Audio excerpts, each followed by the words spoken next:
L'éveil d'une âme prédestinée, Sainte Geneviève de Paris, la gardienne de la ville lumière. Au cœur du vieux siècle, alors que le monde romain agonisait sous le poids des invasions barbares et que l'Europe plongeait dans une ère d'incertitude, un petit village près de Paris abritait un mystère divin.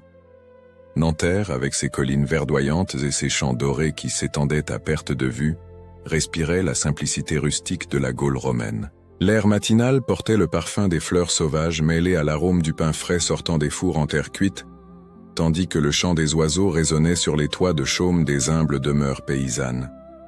C'est dans ce cadre bucolique, où le temps semblait s'écouler au rythme des saisons, et les jours se mesuraient par le lever et le coucher du soleil, qu'est née, vers l'an 422, une jeune fille destinée à changer le cours de l'histoire. Geneviève vint au monde dans une famille simple de laboureurs, des gens dont les mains calleuses connaissaient intimement la terre et dont les cœurs gardaient en la foi ancienne transmise de génération en génération. Dès ses premiers jours de vie, quelque chose d'extraordinaire émanait de cet enfant. Tandis que les autres enfants de son âge jouaient avec des poupées de chiffon ou couraient à travers champs à la poursuite des papillons, Geneviève montrait une inclination naturelle pour le silence contemplatif. Ses parents observaient, partagés entre l'admiration et l'inquiétude, comment leur fille préférait s'asseoir à l'ombre d'un vieux noyer, les petites mains jointes en prière, les yeux fixés vers le ciel, comme si elle pouvait apercevoir à travers les nuages quelque chose qui échappait à la vision commune. Les années de sa prime enfance s'écoulèrent dans cette atmosphère de simplicité sacrée. Geneviève grandissait comme une fleur rare au milieu du jardin ordinaire du village.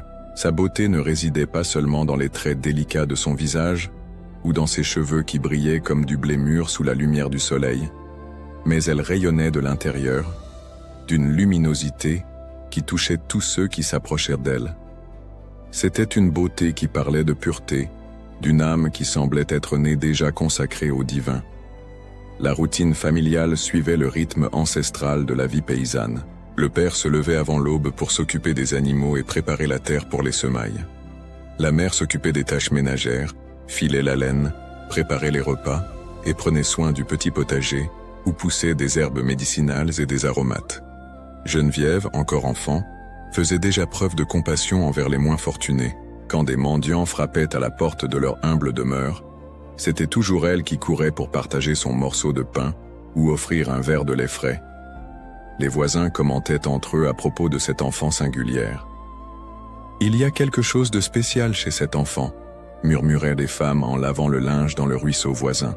« Elle a des yeux qui semblent te voir au-delà du monde visible », disaient les hommes lorsqu'ils se retrouvaient après le travail au champ, et ils avaient raison.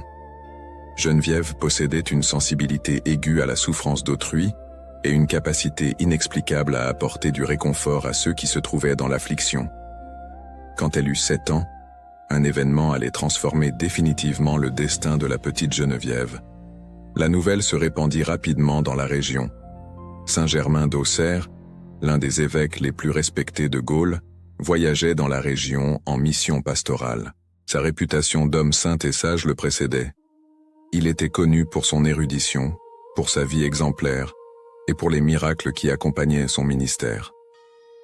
L'arrivée de Saint-Germain à Nanterre provoqua une grande émotion.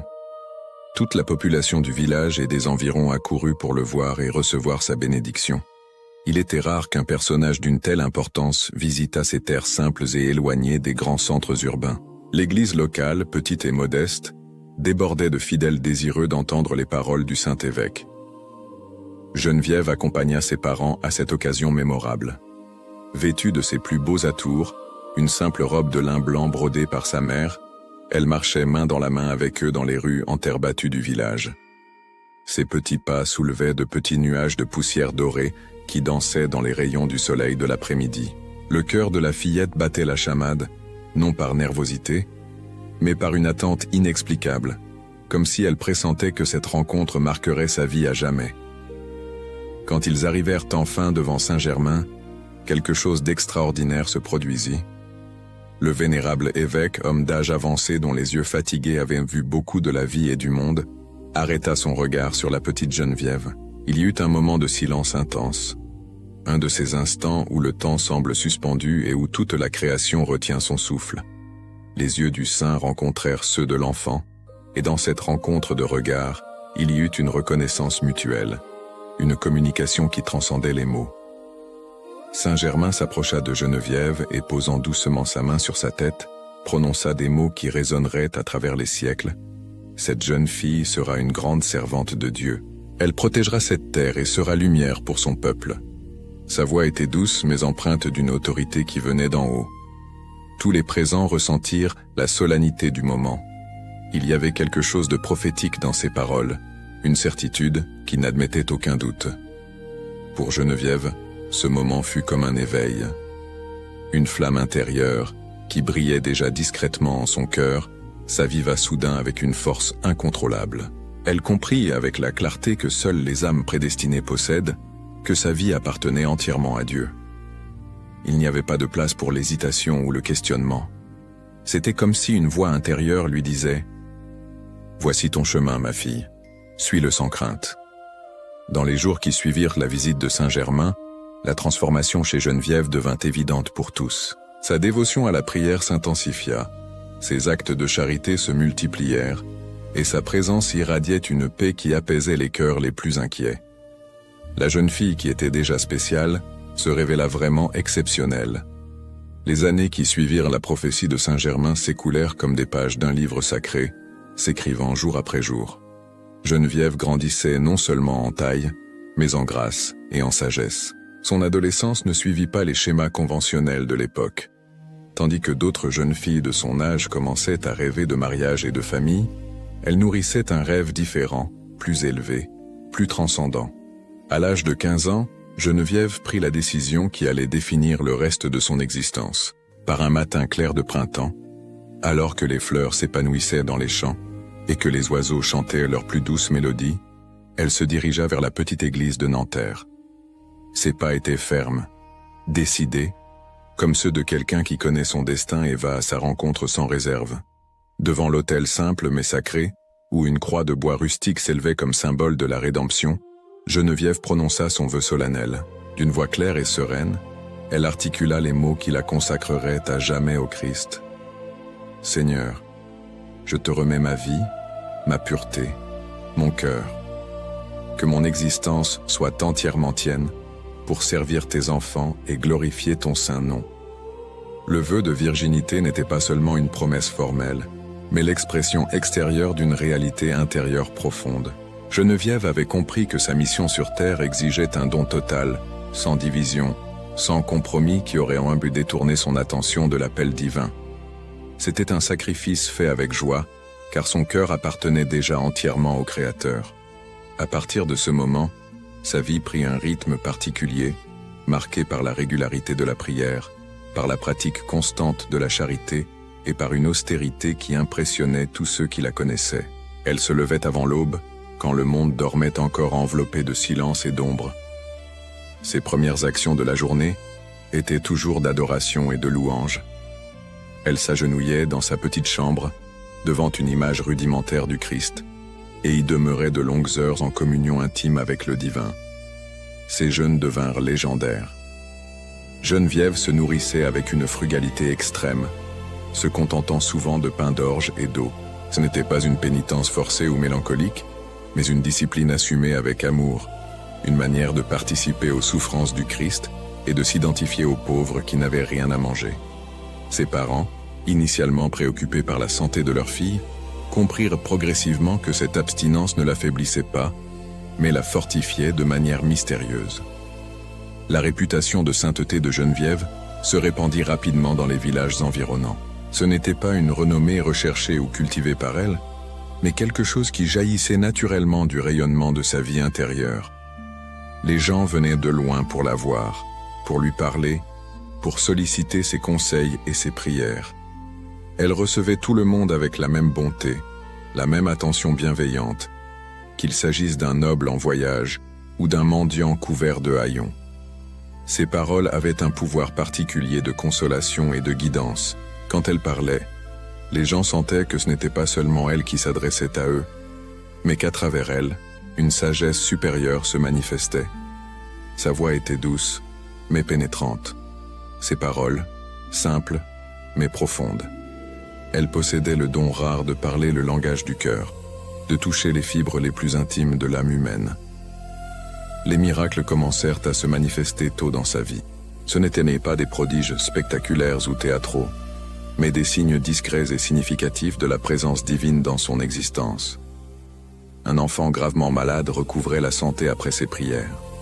Une source qui s'était tarie se remettait à jaillir de l'eau cristalline après qu'elle s'y était agenouillée en supplication.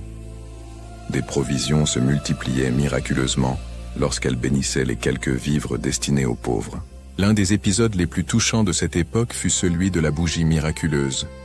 Une nuit, tandis que Geneviève veillait en prière dans l'église, une violente tempête s'abattit sur Nanterre. Le vent soufflait avec violence, faisant grincer les portes et les fenêtres. La flamme de la bougie qui éclairait sa veillée s'éteignit plusieurs fois, soufflée par les rafales qui pénétraient par les fentes du bâtiment.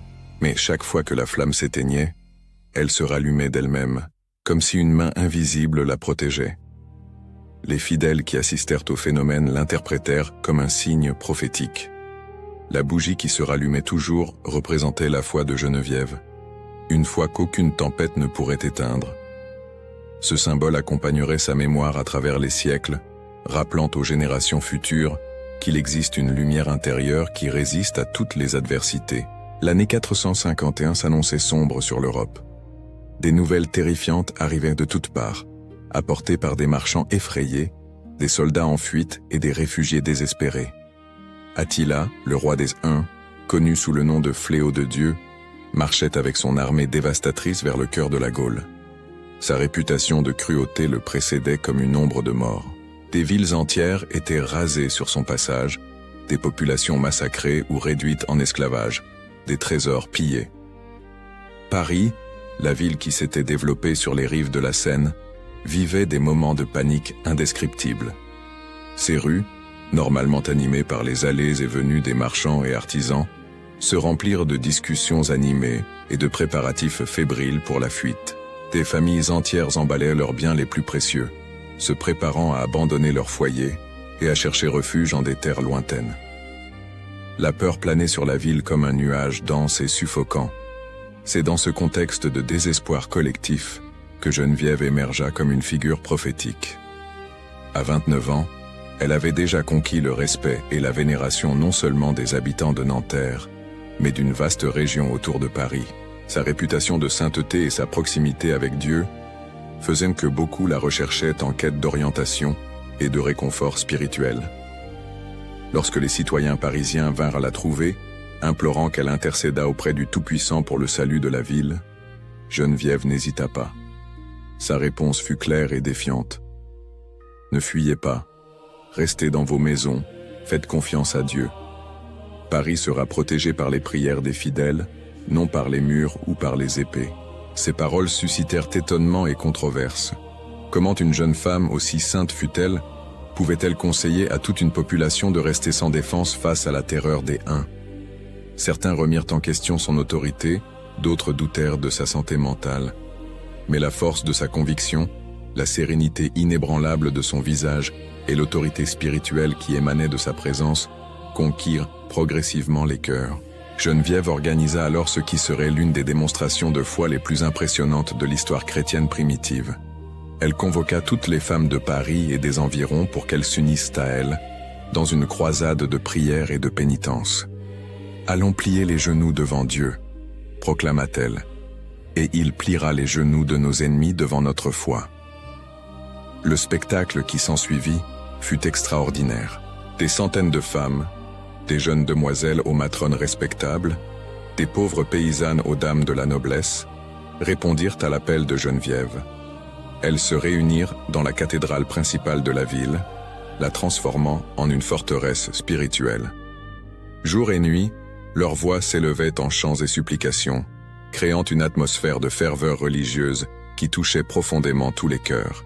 Geneviève menait cette foule en prière avec une autorité naturelle qui impressionnait tout le monde. Sa voix, lorsqu'elle entonnait les hymnes sacrés, semblait posséder une qualité céleste qui ravissait les âmes. Ses bras tendus en prière étaient comme des antennes captant les bénédictions d'en haut. Son visage, transfiguré par la communion intime avec le divin, irradiait une lumière qui consolait les plus désespérés. Les jeûnes accompagnaient les prières. Beaucoup de femmes suivirent l'exemple de Geneviève, s'abstenant de nourriture pendant des jours d'affilée, soutenues uniquement par la force de la foi et l'espérance en la protection divine. Ce n'était pas une abstinence qui affaiblissait, mais qui fortifiait spirituellement. Plus elle se privait de nourriture matérielle, plus elle se nourrissait du pain invisible de la confiance en Dieu. Pendant ce temps, les nouvelles concernant l'avancée d'Attila devenaient de plus en plus alarmantes. Ces hordes dévastaient tout sur leur passage, laissant derrière elles un sillage de destruction et de mort. De nombreuses villes importantes étaient tombées sans résistance significative. L'armée d'Attila était une force apparemment irrésistible, qui subjuguait peuples et nations avec une facilité terrifiante. Mais quelque chose d'inexplicable commença à se produire. Des informations parvinrent selon lesquelles le roi Hun avait subitement modifié la direction de sa marche. Au lieu de continuer vers Paris, il avait dévié vers d'autres territoires. Certains attribuaient ce changement à des calculs stratégiques ou à des considérations politiques. D'autres, cependant, surtout ceux qui avaient été témoins de la ferveur religieuse menée par Geneviève, y voyaient la main claire de la providence divine. Lorsqu'il fut finalement confirmé qu'Attila avait contourné Paris, épargnant complètement la ville, une explosion de jubilation et de gratitude s'empara de la population. Les rues se remplirent de gens chantant des hymnes de grâce, s'embrassant, pleurant de joie et de soulagement. Paris avait été miraculeusement épargné du fléau qui avait dévasté tant d'autres régions. Tous les regards se tournèrent vers Geneviève, l'héroïne de l'heure. Elle avait prédit le salut de la ville alors que tous ne voyaient qu'un désastre imminent. Sa foi inébranlable avait mobilisé une force spirituelle capable de modifier le cours des événements historiques. La jeune femme que certains avaient remise en question était devenue la salvatrice de Paris, la gardienne de la ville lumière. Après l'épisode miraculeux de la protection de Paris contre Attila, la vie de Geneviève entra dans une nouvelle phase de reconnaissance et de responsabilité spirituelle. Sa réputation de sainteté, qui se limitait auparavant à la région de Nanterre et ses environs, se répandit dans toute la Gaule et au-delà. Des pèlerins venaient de terres lointaines pour la connaître, solliciter ses prières ou simplement être en sa présence sanctifiante. Les miracles, qui avaient déjà commencé à se manifester dans sa jeunesse, se multiplièrent et s'intensifièrent de manière notable. Il ne s'agissait pas de prodiges recherchés ou ostentés par Geneviève, mais de signes naturels qui jaillissaient de son union intime avec le divin. Elle-même se montrait toujours réticente à parler de ces phénomènes extraordinaires, attribuant tout pouvoir de guérison ou d'intervention surnaturelle exclusivement à la miséricorde de Dieu. L'un des épisodes les plus touchants concerna un enfant paralysé, amené par des parents désespérés d'un village lointain. Le garçon, âgé d'environ 8 ans, était né avec une malformation qui l'empêchait de marcher. Ses parents avaient parcouru de longues distances, le portant dans leurs bras, mus par la foi que Sainte Geneviève pourrait intercéder pour leur fils auprès du Tout-Puissant.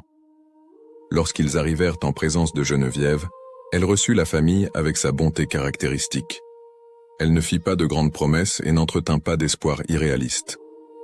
Elle s'agenouilla simplement auprès de l'enfant, posa ses mains sur la tête du garçon et pria en silence pendant de longues minutes. Sa prière était intense mais sereine, profonde mais confiante.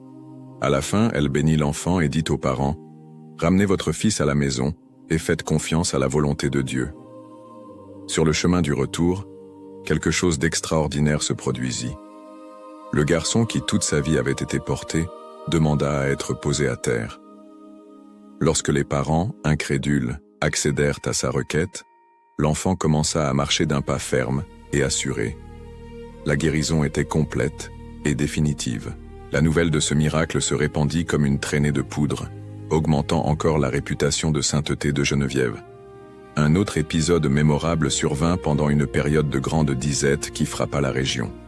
Une série de mauvaises récoltes avait plongé la population dans un état de famine extrême.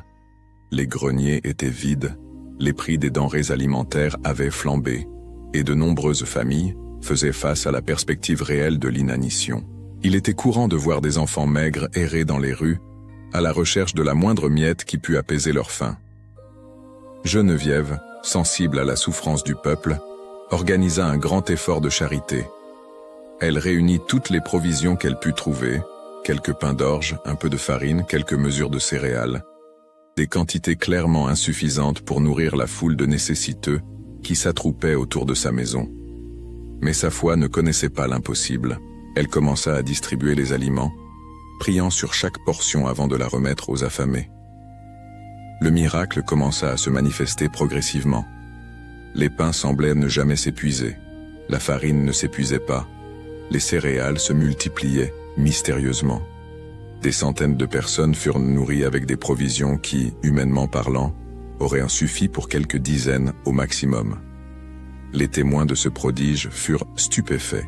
Certains tentèrent de trouver des explications rationnelles, mais l'évidence était irréfutable.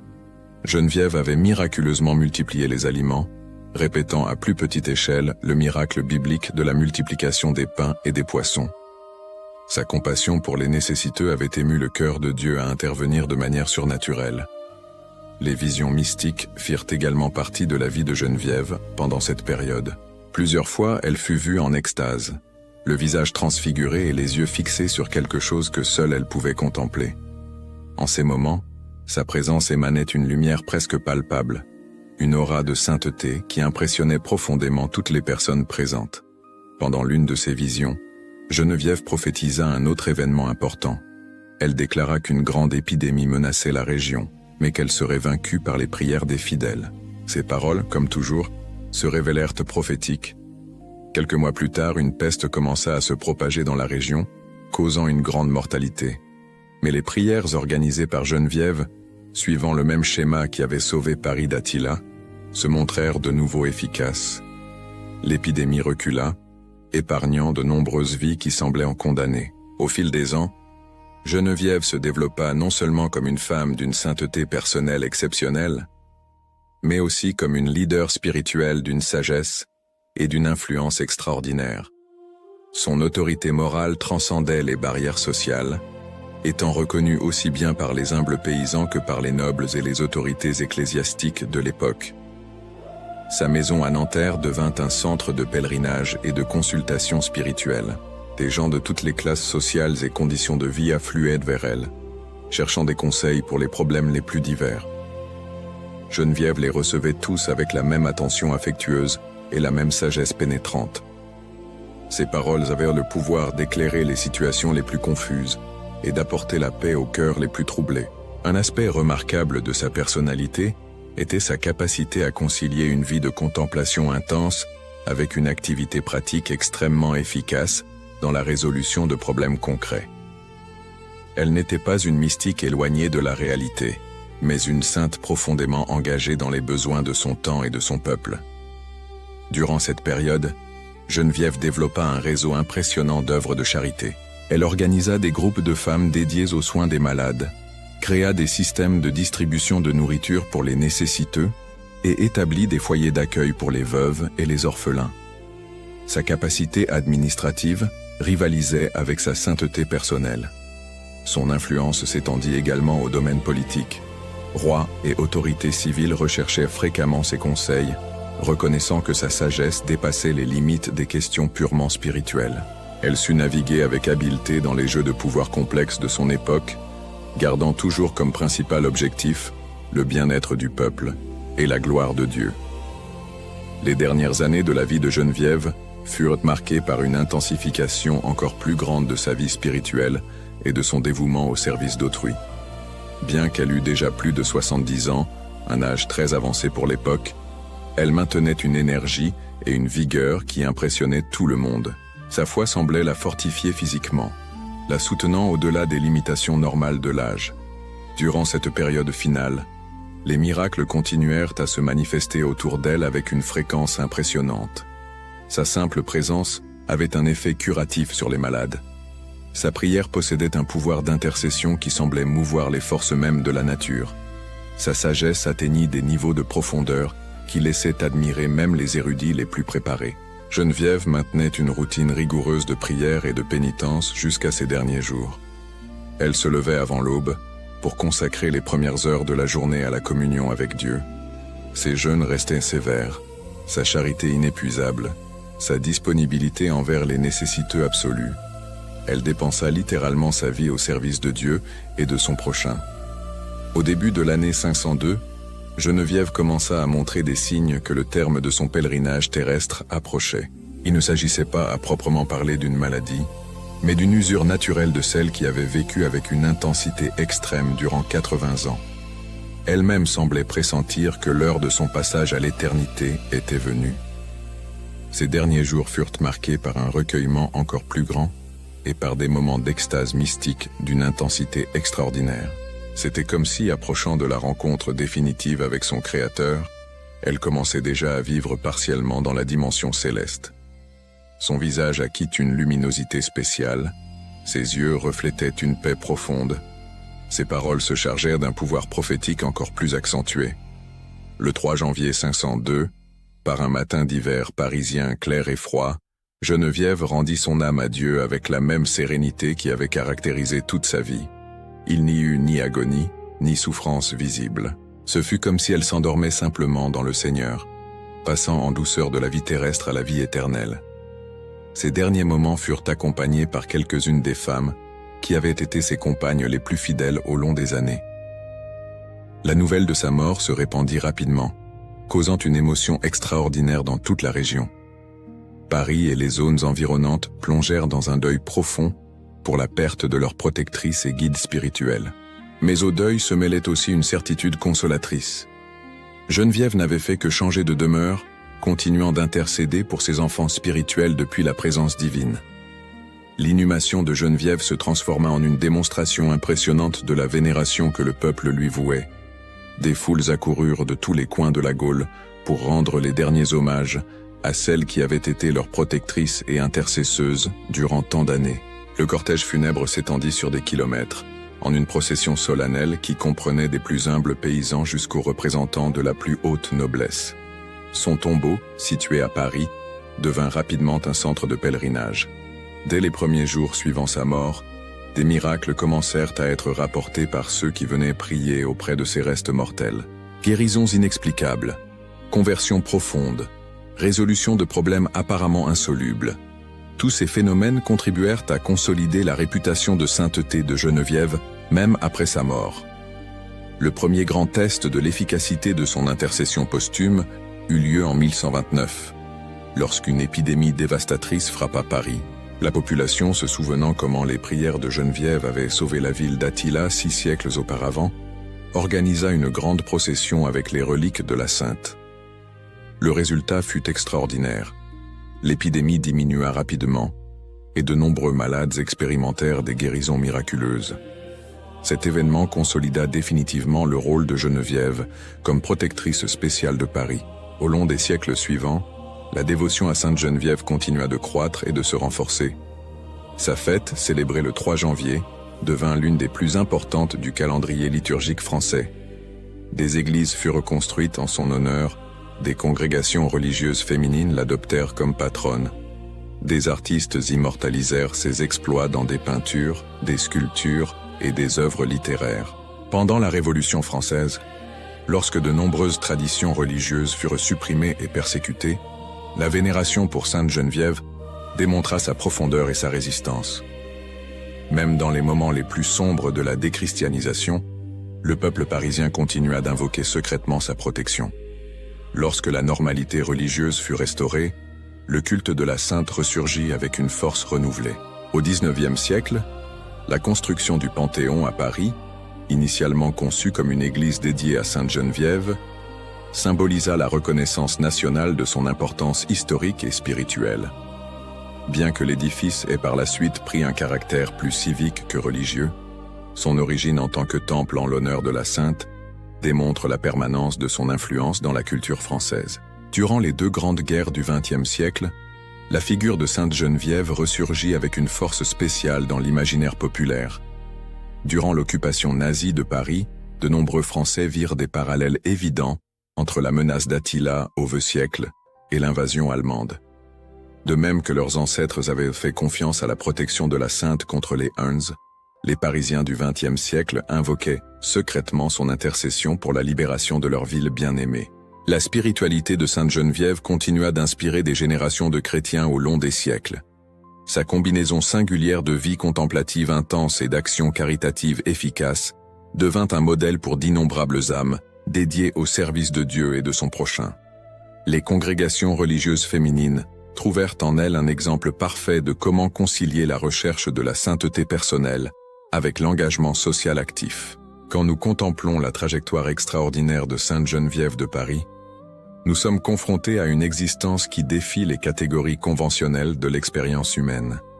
Cette simple jeune fille de Nanterre, née dans une famille de paysans au vieux siècle, réussit à altérer le cours de l'histoire par la force de sa foi et la profondeur de son amour pour Dieu et son prochain. Le symbolisme de la chandelle qui ne s'éteignait jamais, associé à sa mémoire, se révèle profondément significatif lorsque nous analysons l'impact durable de sa vie. De même que cette flamme miraculeuse résistait à tous les vents contraires, l'influence spirituelle de Geneviève traversa indemne tous les ouragans de l'histoire. Invasions barbares, révolutions politiques, changements sociaux radicaux, persécutions religieuses, rien ne put éteindre la lumière de son exemple et l'efficacité de son intercession. Sa capacité à mobiliser la foi populaire en des moments de crise extrême démontre une compréhension profonde de la nature humaine et une habileté extraordinaire de leadership spirituel. Lorsque Paris affrontait la terreur de l'invasion unique, Geneviève n'eut pas recours à des stratégies militaires ou des manœuvres politiques. Sa réponse fut purement spirituelle. Prière, jeûne, confiance absolue dans la providence divine. Et cette réponse se montra plus efficace que toutes les armées et fortifications. Cet aspect de sa personnalité, la capacité de voir au-delà des apparences superficielles des événements et de faire confiance à une réalité spirituelle plus profonde, est peut-être l'une des leçons les plus importantes que sa vie offre aux générations futures. À une époque comme la nôtre, dominée par le pragmatisme matérialiste et la confiance excessive dans les solutions purement humaines, l'exemple de Geneviève nous rappelle qu'il existe des dimensions de la réalité qui échappent à la perception commune, mais qui peuvent être atteintes par la foi et la prière. Sa dévotion inlassable envers les pauvres et les nécessiteux offre également un modèle pérenne de sainteté authentique. Geneviève ne s'est jamais contentée d'une spiritualité purement intimiste ou désincarnée. Son union avec Dieu se traduisait immédiatement par la compassion pour les souffrants et par une action concrète pour alléger leurs besoins. Cette synthèse harmonieuse entre contemplation et action, entre vie intérieure et engagement social, constitue l'une des caractéristiques les plus admirables de sa sainteté. Les miracles qui ont accompagné son existence, loin d'être de simples prodiges destinés à impressionner, se révèlent comme des signes éloquents de la présence agissante de Dieu dans l'histoire humaine. Chaque guérison miraculeuse, chaque multiplication de nourriture, chaque vision prophétique pointait vers une réalité transcendante qui donne son sens ultime à l'expérience humaine. Geneviève est devenue un canal privilégié à travers lequel l'amour divin se manifestait de manière tangible dans le monde. L'héritage de Sainte Geneviève s'étend bien au-delà des limites chronologiques de son existence terrestre et des frontières géographiques de son activité. 15 siècles après sa mort, ses leçons demeurent pertinentes et inspirantes pour toute personne en quête d'une vie de sens et de desseins élevés. Son courage face aux adversités offre un exemple lumineux à tous ceux qui affrontent des défis apparemment insurmontables. Quand Attila menaçait Paris, quand la famine ravageait la région, quand les épidémies décimaient les populations, Geneviève ne s'est jamais laissée intimider par les circonstances adverses. Sa réponse constante était toujours la même. Recours à la prière, confiance en la providence divine, mobilisation de la foi communautaire pour surmonter les difficultés. Cette attitude ne représentait pas une fuite de la réalité ou une négation des problèmes concrets, mais bien une manière supérieure de les affronter. Geneviève comprenait que les défis matériels reflètent souvent des questions spirituelles plus profondes, et que les solutions durables doivent aborder ces dimensions plus fondamentales de l'expérience humaine. Sa dévotion à la vie de prière offre également de précieuses leçons pour notre époque, si marquée par la dispersion, la précipitation et la superficialité. Geneviève cultivait une intimité extraordinaire avec Dieu à travers de longues heures de contemplation silencieuse, un jeûne rigoureux et une discipline spirituelle constante. Cette profondeur intérieure était la source de sa force extérieure. la fontaine d'où jaillissait sa capacité à influencer positivement le monde qui l'entourait. L'humilité qui a toujours caractérisé sa personnalité constitue un autre aspect fondamental de son héritage. Malgré tous les miracles associés à son nom, toute la vénération qu'elle recevait des foules, toute l'influence qu'elle exerçait sur les événements de son époque, Geneviève n'a jamais perdu la conscience qu'elle n'était qu'un instrument entre les mains de Dieu. Cette conscience l'a préservée de la vanité et de l'orgueil spirituel, la maintenant toujours disponible pour être utilisée par le Tout-Puissant. Son amour préférentiel pour les pauvres et les marginalisés demeure également un défi constant pour toutes les générations. Geneviève n'a jamais fait de distinction entre les personnes en fonction de leurs conditions sociales, de leur richesse ou de leur position politique. Son cœur était toujours spécialement ouvert à ceux qui avaient le plus besoin d'aide et de consolation. Cette option préférentielle pour les nécessiteux n'était pas motivée par des considérations idéologiques ou politiques, mais jaillissait naturellement d'un cœur débordant d'amour divin. Quand les lumières de Paris s'allument au crépuscule, transformant la capitale française en la célèbre ville lumière, peu de gens se souviennent peut-être que cette luminosité a des racines bien plus profondes que la simple illumination artificielle. La véritable lumière de Paris a commencé à briller au vieux siècle, à travers la vie exceptionnelle d'une jeune femme nommée Geneviève, qui est devenue la gardienne spirituelle éternelle de la ville. Son histoire transcende les limites de l'hagiographie conventionnelle pour devenir une épopée de foi, de courage et d'amour qui continue d'inspirer les cœurs et les esprits à travers les siècles. En elle, nous trouvons non seulement une sainte à vénérer, mais un modèle de vie chrétienne authentique qui reste actuel et stimulant pour toutes les époques. Le miracle fondamental de Sainte Geneviève ne réside pas à proprement parler dans les prodiges extraordinaires qui ont accompagné son existence, bien que ceux-ci aient leur importance comme signe de la présence divine, mais dans la transformation intérieure qui a permis à une simple paysanne de devenir l'une des figures les plus influentes de l'histoire française. Sa vie démontre que ce ne sont pas les circonstances extérieures qui déterminent la grandeur d'une existence, mais la profondeur du don de soi à Dieu et l'ampleur de l'amour du prochain. La bougie qui se rallumait miraculeusement, symbole associé à sa mémoire, continue de brûler dans les cœurs de tous ceux qui cherchent une spiritualité authentique et engagée. Cette flamme représente l'espoir que, même dans les moments les plus sombres de l'histoire humaine, il y aura toujours suffisamment de lumière pour guider les pas de ceux qui font confiance à la providence divine et se dédient au service de leurs frères. Sainte Geneviève de Paris demeure ainsi non seulement la protectrice d'une ville, mais aussi une inspiration universelle pour ceux qui désirent vivre une vie de sens transcendant. Son histoire nous rappelle que chaque existence humaine, aussi humble qu'elle puisse paraître, peut devenir un phare d'espérance et de transformation lorsqu'elle est totalement consacrée au bien et à l'amour. Dans la simplicité de sa vie paysanne et la grandeur de ses œuvres spirituelles, elle continue d'enseigner que la véritable sainteté est à la portée de tous ceux qui, comme elle, ont le courage de dire oui à l'appel divin et de vivre ce oui avec une radicalité absolue. La gardienne de la ville lumière continue de veiller à travers les siècles sur tous ceux qui invoquent sa protection et suivent son exemple. Son intercession demeure vivante, sa lumière ne s'éteint jamais, son amour pour les nécessiteux ne s'éteint jamais. 15 siècles après sa mort, Sainte Geneviève de Paris continue d'être ce qu'elle a toujours été. Un pont lumineux entre le ciel et la terre, une preuve vivante que l'amour de Dieu peut transfigurer toute vie et toute époque, aussi difficiles que soient les circonstances. Dans un monde qui semble souvent dominé par les ténèbres de la violence, de l'égoïsme et du désespoir, la mémoire de Sainte Geneviève surgit comme une promesse que la lumière vaincra toujours les ténèbres, que la foi surmontera toujours la peur, que l'amour triomphera toujours de la haine. Sa vie fut et demeure un témoignage éloquent qu'il vaut la peine de vivre, qu'il vaut la peine de rêver, qu'il vaut la peine d'espérer, car Dieu n'abandonne jamais ceux qui se confient en lui et se dédient au service de leurs frères. Ainsi se termine l'histoire terrestre de Sainte Geneviève, mais son héritage éternel n'a fait que commencer. Dans la mémoire des fidèles, dans la protection qu'elle continue d'offrir à Paris, dans l'inspiration que sa vie procure à ceux qui la connaissent, elle demeure vivante et agissante, confirmant la promesse chrétienne que les saints ne meurent jamais vraiment, mais passent seulement à vivre d'une manière encore plus pleine et lumineuse dans la présence du Créateur. Prière, ô glorieuse Sainte Geneviève, fidèle gardienne de la ville lumière, Toi qui, dès ton enfance, as consacré ta vie au service de Dieu et du prochain, intercède pour nous auprès du Père Céleste. Toi qui, par ta foi inébranlable, as sauvé Paris des hordes d'Attila, protège aussi nos villes et nos foyers de tous les dangers qui nous menacent.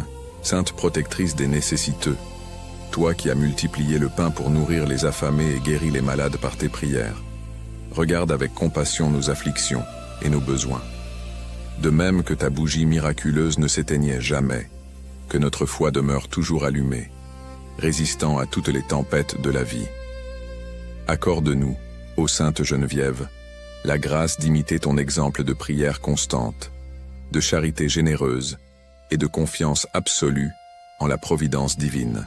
Que nous puissions, comme toi, être des instruments de paix et d'espérance en notre temps, servant spécialement les plus pauvres et les abandonnés.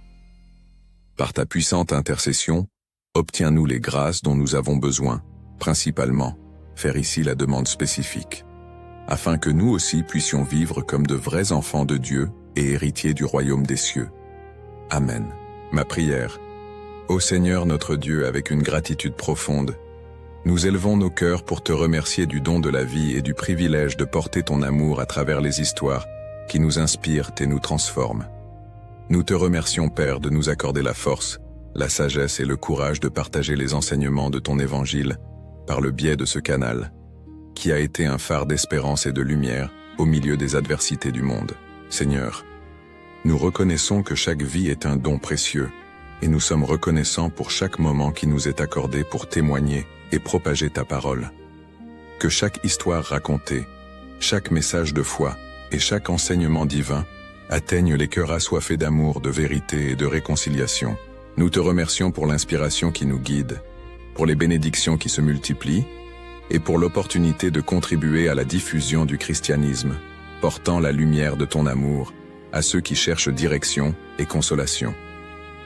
Qu'à travers ces récits, nous puissions toucher des vies, fortifier la foi et créer une communauté unie dans la recherche de la paix et de la vérité que toi seul peux offrir. Que ta grâce continue de nous illuminer et que nous puissions être des instruments de ta miséricorde et de ta compassion, reflétant la beauté de ton amour en chaque mot et chaque geste. Au nom de Jésus, notre Sauveur, nous vous remercions de nous avoir permis de participer à cette mission sacrée. Amen. Le voyage à travers la vie extraordinaire de Sainte Geneviève de Paris touche à sa fin, mais sa lumière reste éternellement allumée dans les cœurs de tous ceux qui cherchent un exemple de foi véritable et d'amour du prochain. Cette femme exceptionnelle, née dans une humble famille de paysans au vieux siècle, a prouvé que ce ne sont pas les circonstances extérieures qui déterminent la grandeur d'une vie, mais plutôt la profondeur du don de soi à Dieu et l'étendue du service envers ses frères. Geneviève enseigne que la prière peut soulever des montagnes et changer le cours de l'histoire. Lorsque Paris a tremblé face à la menace d'Attila, ce ne sont pas les épées ou les murs qui ont sauvé la ville, mais les genoux ployés d'une jeune sainte et des femmes qui l'ont suivie dans la prière. Son courage d'affronter l'impossible avec la seule force de la foi continue d'inspirer tous ceux qui font face à des défis apparemment insurmontables. La bougie qui se rallumait miraculeusement, symbole associé à sa mémoire, représente l'espérance qui ne doit jamais s'éteindre dans le cœur humain. De même que cette flamme résistait à tous les vents contraires, la foi authentique demeure inébranlable même dans les tempêtes les plus violentes de l'existence. Sainte Geneviève a démontré qu'il existe une lumière intérieure capable d'éclairer non seulement nos propres ténèbres, mais aussi celles de toute une communauté. Sa dévotion infatigable aux pauvres et aux nécessiteux révèle le vrai sens de la sainteté chrétienne. Il ne s'agissait pas d'une spiritualité désincarnée ou intimiste, mais d'une foi qui se traduisait immédiatement en actions concrètes d'amour et de solidarité. Les miracles de la multiplication des pains, les guérisons extraordinaires et les visions prophétiques étaient des signes d'un cœur totalement disponible à la volonté divine. 15 siècles après sa mort, Sainte Geneviève demeure un phare d'espérance pour tous ceux qui désirent vivre une vie de sens transcendant. Son histoire nous rappelle que chaque existence humaine, aussi simple qu'elle puisse paraître, peut devenir un instrument de transformation lorsqu'elle est consacrée au bien suprême. Si cette histoire a touché votre cœur et a apporté de l'inspiration à votre vie, n'oubliez pas de vous abonner à la chaîne Histoire sacrée, la vie des saints. Partagez cette vidéo avec vos amis et votre famille, qui pourraient également être édifiés par l'exemple de cette sainte extraordinaire. Et laissez votre j'aime pour que nous puissions continuer à vous apporter ces récits sacrés qui nourrissent l'âme et fortifient la foi. Maintenant, une question spéciale pour vous inviter à réfléchir et à partager dans les commentaires. Quel aspect de la vie de Sainte Geneviève a le plus attiré votre attention et comment pouvez-vous appliquer cet exemple à votre propre chemin de foi? Est-ce son courage face au danger, sa dévotion à la prière, son amour pour les nécessiteux ou peut-être sa confiance inébranlable en la providence divine? Faites-nous part de votre réflexion et n'oubliez pas de regarder la vidéo, spécialement sélectionnée pour vous qui apparaît ici en haut, où vous découvrirez d'autres histoires inspirantes de saints qui ont changé le monde par leur foi et leur sainteté.